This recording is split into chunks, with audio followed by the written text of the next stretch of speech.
Hey, what's up, guys? Thank you for joining me today and welcome to the channel. Just had something I ran across. I thought it was pretty interesting concerning the C8 Corvette and the actual size, the amount, well, rather, the amount of storage space it does have. It seems as though, obviously, putting the engine in the back has taken up that area that you would normally have in the trunk, or rather in the hatch area, to put things, and it kind of split it up. But as you can see here, you're still able to get quite a bit of luggage in the vehicle. Um, Here it's a six-piece luggage set that is, obviously uh, been easily put in the car. And again, I just wanted to give you guys a look at it like I've seen here, and I think it's pretty awesome considering when you look at a lot of the other mid-engine cars, they just don't have as much space to store luggage and whatnot. So if we look here, you see in this particular picture here, that's quite a lot of luggage from what I can see. I mean, I know typically whenever I travel, I never have that much luggage, so not too bad. And they actually have a video here where uh, there's a person demonstrating how much luggage is actually able to fit in the car. So I'm going to go ahead and play that for you. Not sure if you're going to be able to hear the sound, but I guess really it doesn't matter. You'll be able to see how all of it is put in the car. So here we go.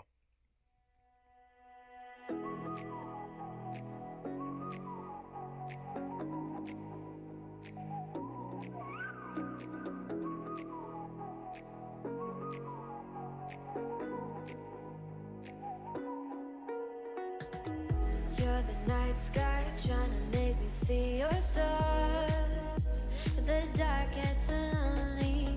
Now I see violet, I can feel silence, and the dark's all that I see. When your stars have burnt out, and your heart makes no sound. So now they're going around back to put the rest of the luggage in the car. So far, pretty cool.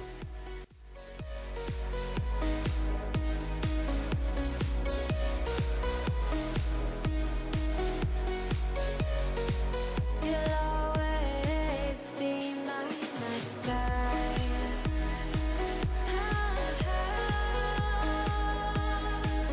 Be my night sky. You'll always be my night sky. You're the night sky hiding behind dark gray clouds. I can't forget. So all the luggage actually fit in here. I mean, he didn't have to force it. He didn't have to do anything special, and they were able to get all of this luggage in the car. So that's pretty good, I think. I don't even think my Camaro, no, let me take that back. I know, I'm pretty sure my Camaro wouldn't be able to fit all that luggage. At least I don't think so. My trunk is pretty small. I do have a back seat, so that would give me a bit of an edge. But all in all, the fact that the car, being a mid-engine, can still fit all of that luggage, I think is pretty doggone good. That's my opinion.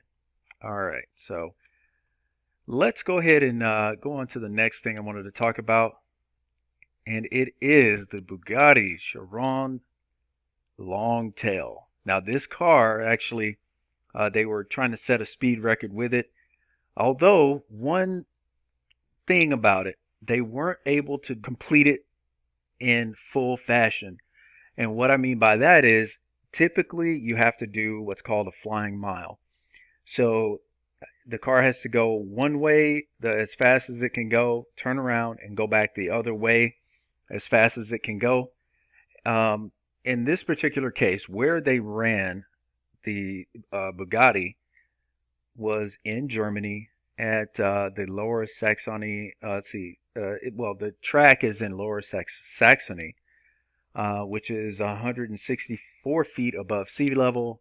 And then they were comparing this to where the Koenigsegg actually set its speed record in Nevada.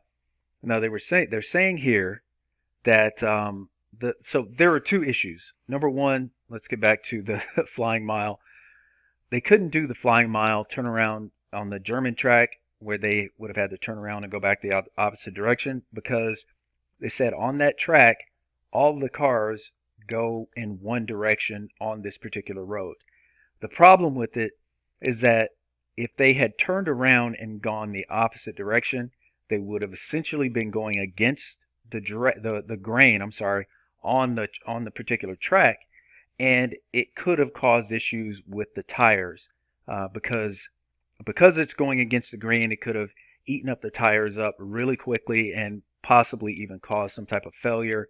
Obviously, if the road is providing more resistance to the tires, they're actually going to build up more heat. So in this particular case, they couldn't do that. However, they're saying here that if the Bugatti had run on the Nevada track, where it is over 1,000 meters above or 3,400 feet above sea level, they're saying that the Koenigsegg could not. I'm sorry. They're saying that the Bugatti could have gone about 15 miles per hour faster, 15 and a half, as they said here, which would have put them around 320 miles per hour. So that's pretty awesome. I think these cars have just really gone, oh man, above and beyond. Really, at this point, the main drawback it's just tires. Having a air-filled tire, having any type of tire with contact to the road, you're talking about a lot of friction, a lot of heat buildup, which could ultimately cause some big problems when they're running that fast because it takes a while for the car to actually get up to those types of speeds. And the more time it takes, the more heat that builds up in the tires. Now, of course, really high speed vehicles that they run, like jet cars and whatnot, they don't run rubber tires. They always run like a steel wheel or aluminum wheels, so they can avoid that whole heat buildup in the tires. Now, unfortunately, I think it was a week or so ago, Jessie Combs was lost during her attempt at breaking a high-speed record, being one of the first females to go above the last female to hit, I think it was, I want to say over like 519 miles an hour. I think she said she was trying to get to over 600. And again, unfortunately, she did have an accident and she passed away. So I remember actually watching Jessie Combs back when I would watch all the car shows that used to come on the weekends. I mean, during I think it was the early 2000s and early and mid 2000s, it was really something I loved to do. And again, I remember when she first started out, and she did an excellent job, I think. But anyway, guys, as far as it concerns the Bugatti, um, I'm pretty sure that if they had run in Nevada, it would have been a lot faster. But all in all, I mean, myself, I think that's really cool. However, when it comes to speed and whatnot, um, I I personally think the Koenigsegg, I think the what is it, the Jesko, may very well be the one to beat after they go ahead and test the high speed version of that car. But we'll see. I think Bugatti also said that they're going to leave the whole high speed thing alone. This was their last attempt. But guys, I have to tell you, looking at this Bugatti, and now I gotta say, I have never been just like a huge fan of the Bugattis. I did like them, but I think, when you start talking about $3 million cars and things like that, I don't know if depending on the size of your bank account, I think that probably will change someone's mind. But it just, I don't know. I kind of felt like what was being delivered for $3 million. That I don't know. Maybe I'm just, not thinking of it right, but it just seemed like it was quite excessive. Because even the Koenigsegg is in that same range. But either way, this car is a beautiful car. I really like the fact that the back end is kind of pulled out a bit. And when you think about the long tail McLaren as compared to this is just far. I mean, this is just elegant and beautiful. I think that McLaren is. I mean, it's nice, but I definitely wouldn't get that. This, I mean, seriously, despite the price on the car, my gosh, I think it is just gorgeous. I think this is a beautiful, beautiful car. But and you know, honestly, I think the Corvette really even has kind of that longer back end.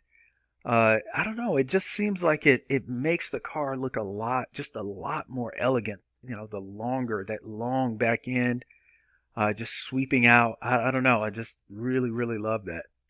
So, okay, enough of me drooling over this car, guys. Thank you for joining me today. I hope you enjoyed. And if you have any questions or any comments or anything, guys, please put them down in the comments section. I will be more than happy to respond. Until the next time we meet, this has been DB71. Again, thank you guys for joining me and have a great day.